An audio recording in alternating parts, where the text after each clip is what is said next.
Hi, everyone. Welcome to Dishing Drama with Dana Wilkie Uncensored. We have officially moved to Patreon. Here's a sneak peek of Dishing Drama with Dana Wilkie. Oh my goodness. Mark Ebner, I am so excited to have you on the Dishing Drama Dana podcast today. Thank you. Thank you for bringing the keys to the city. The wizard. Hello. Oh my gosh, I'm so happy to be with you here, Dana Wilkie.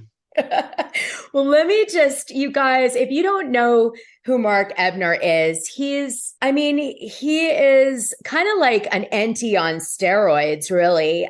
He's been in the thick of many very controversial investigations surrounding some of the biggest scandals in Hollywood, from the early 2000s to date. He is a journalist, but he's also a writer.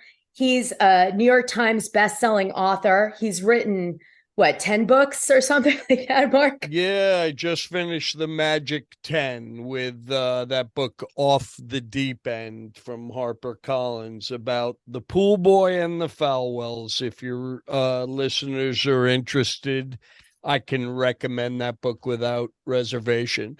But to the point, thank you for the lovely introduction. Yes, been a journalist for a long time and written a bunch of books, but this is rather uncanny per our topic, Dana. And that is when we talked briefly, I think I told you about the first and only time I met Paris Hilton up close. And I think I told you, did I tell you that she just gave me that frozen smile? No, you have to tell the story. No, tell me this. Well, anyway, I just wanted you to know that even though I was probably ripped or something, and imagine that I told you that. Whatever happened to fun? But regardless, on the day that my book, 6 Degrees of Paris Hilton, was published, I coincidentally got invited. Now, here's a name drop for you.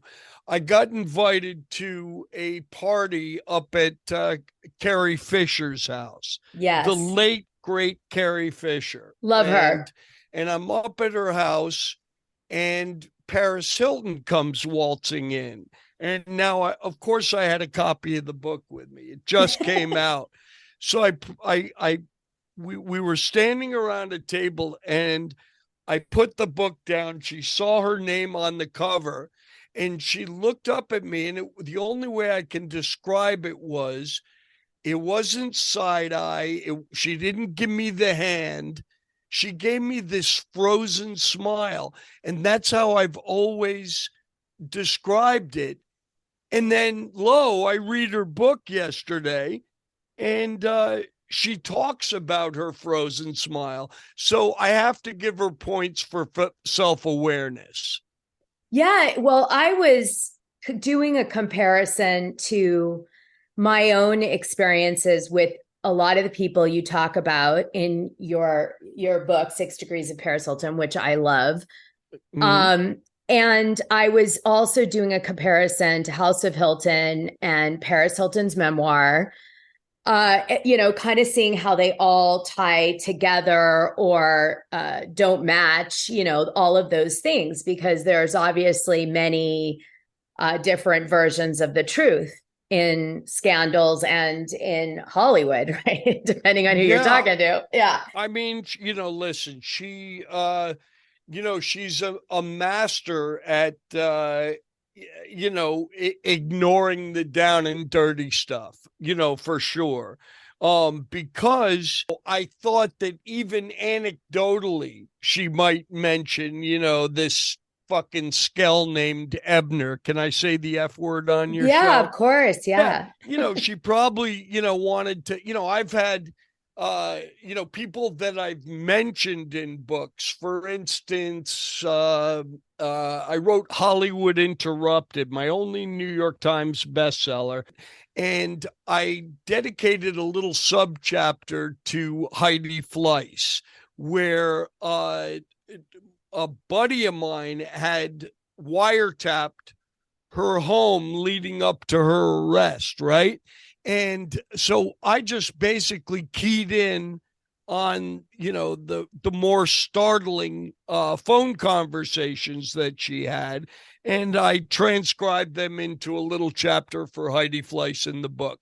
So I'm at a book convention or book fair in New York City at the Javits Center, and she comes running up to me with a copy of my book in her hand, not hers. And she screamed at me. She goes, "You're a fucking cunt."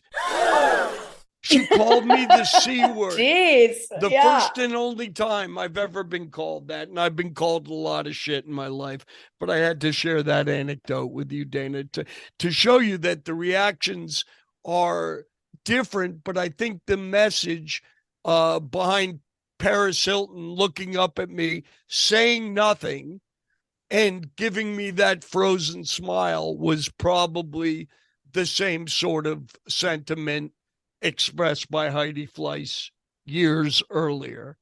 And I do want to ask you some questions about that too, if you don't mind, but we could get into that a little bit further in. So you guys, just as a little sidebar, I do want to mention that Mark Ebner has written for Radar.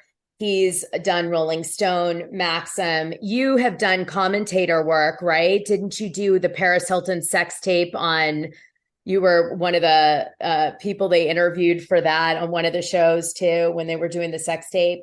Yeah, I do a lot of that stuff. I mean, the supplying sound bitage for various networks. And Dana, if you get into that racket or continue in that racket, make sure they pay you.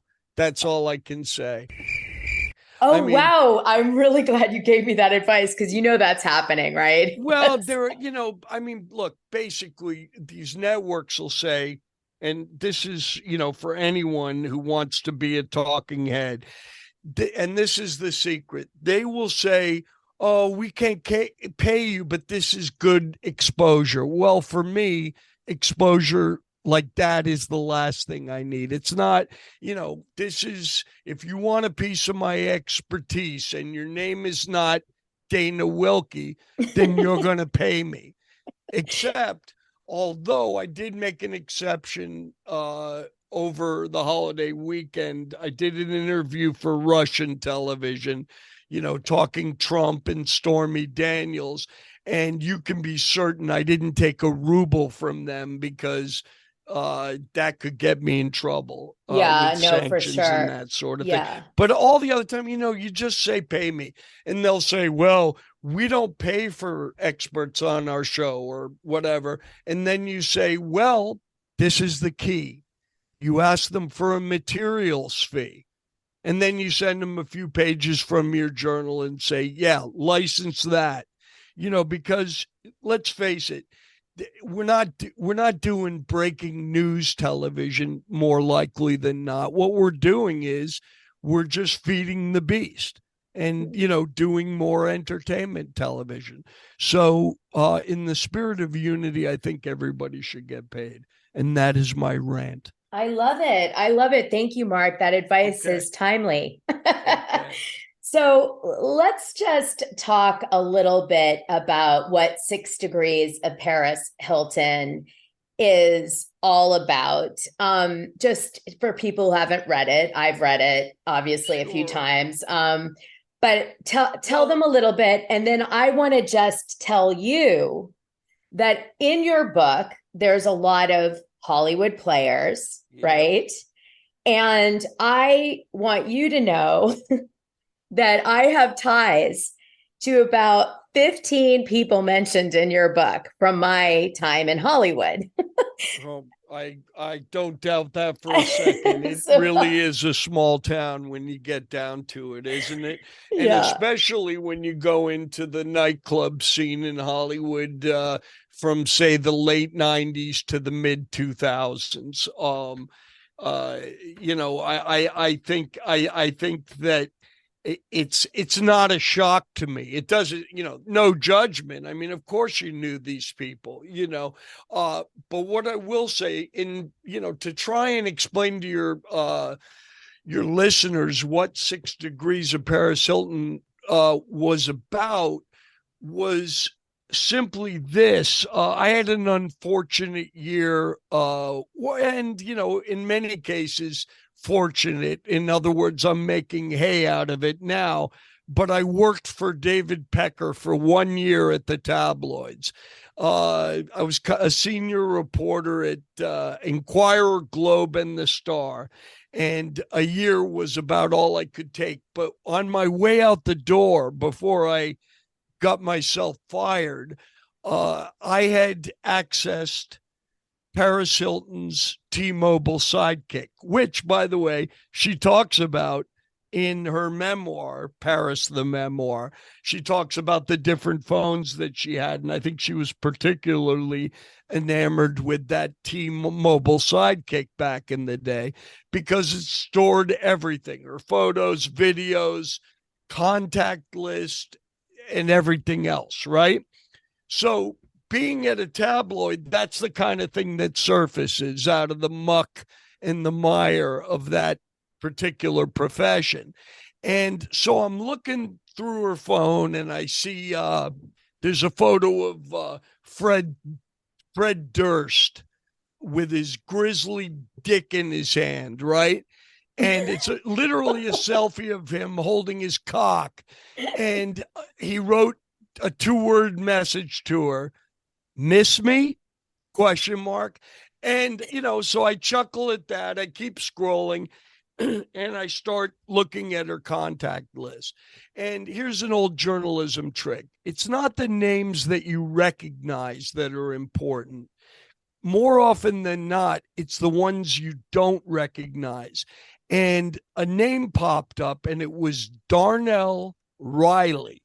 And at the time, it didn't register with me, except that, I figured it was an African-American person because of the name, the common African-American name, Darnell. Riley, not so sure about. But anyway, with that, I was like, holy shit, didn't I just report that Paris Hilton was kind of being a racist? Yeah, she had the end video that we've actually posted the end video in the Dishing Drama Dana Patreon that she says with Nikki in a club. So everybody's seen it. So they know what it is. And, I going easy on her here only because it's not that she didn't say something really vile, right? But I will always give people, listen, Howard Stern appeared in blackface like 40 years ago, and people are still making hay about that, and have at it. You're welcome to it. The image never dies. The internet is forever. Well, she didn't just go after, she said the N-word, but she also basically belittled all people that aren't rich. Yeah. Which was really ironic considering she wasn't as wealthy as she made it seem per your book, right? Well, this is what happens when you're young, dumb, and full of cum and you got the spotlight on you. I mean, that's the kind of thing that'll come out of her mouth. And I'm not making an excuse for it. What I'm saying is that that's who she was. And that's the kind of thing that she's prone to saying. Is she like that now? No, I suspect, maybe she hasn't evolved personally, but I can tell you in terms of her image, you're not going to hear that word coming out of her mouth again anytime soon. No. And she actually addressed it, right? In the memoir, she said she was really drunk and high, or maybe she didn't say high, but I mean, that was like the kind of the feeling of it. And that she didn't know what she was saying or whatever at the time. And so right. That was her point. It's God, it's just, one of those really awful moments in her life that happened that, hopefully she learned something from. Did someone try to bribe her with that though? Like, I kind of felt like there was didn't Darnell Riley, who you're about to talk about, didn't he say or his mom said something about that tape? I don't know. Like, was she ever brought with that? His mom, when I talked to her, his mom said, something to the effect that she was a racist or something like that. Yeah. But more than anything else, remember that I'm looking at this name, Darnell Riley, and I don't know who it is. And then, holy shit, it came to light that he was the guy behind kidnapping, tying up, and putting a marital aid or a dildo on Joe Francis. Your listeners will we know. You'll recognize him as the Girls Gone Wild goon, who's now basically exiled to Mexico at his mansion in Punta Mita. But I was like, holy shit, that's the guy. So I got busy. I wrote a story as much as I could find out about that, the Joe Francis kidnapping. The Joe Francis dildo episode. What was the video? You saw it. What was the video? I saw it. Like, what was the video that Darnell allegedly taped of him that he was going to bribe him with, and if he didn't pay a certain amount by a certain period of time, he was going to release it to everybody to see? I've always wondered what the tape was. There's nothing alleged about it. It actually existed, and his own attorney showed it to me while Darnell was on trial. And he showed it. I made him show it to me repeatedly. And it's this grainy video that Darnell made. The way this whole thing went down was Will Wright, another character who was basically Darnell's sidekick in this crime group that was terrorizing Hollywood at the time. A guy named Will Wright was sitting at a restaurant or a club, and he had his eyes on Joe Francis. Darnell was making his way up to Bel Air, and he got the word on like a two-way radio, I think they were using at the time, that Joe Francis was leaving the club and he was leaving alone. So Darnell somehow made his way through the gate at, Bel Air Estates, got up to his place. Now, this guy had his master's degree in the art of breaking and entering. He got himself into Joe Francis's mansion and basically waited for Joe Francis to show up alone, which he did. Darnell is dressed. He's got a ski mask on, gloves, and he's wearing dark clothing so as not to be identified. Francis comes into his house unaware. Darnell grabs him, ties him up, literally hog ties his feet and his hands. First what he does is he says he takes him into his bedroom. Sorry, I'm burying the lead here. And he orders Francis to take his clothes off. Joe Francis complies. He strips, he pulls down his pants, and then Darnell says, I want you to lie flat on your bed. For the full scoop, head to our Patreon page. Click the coin icon on your player to check it out.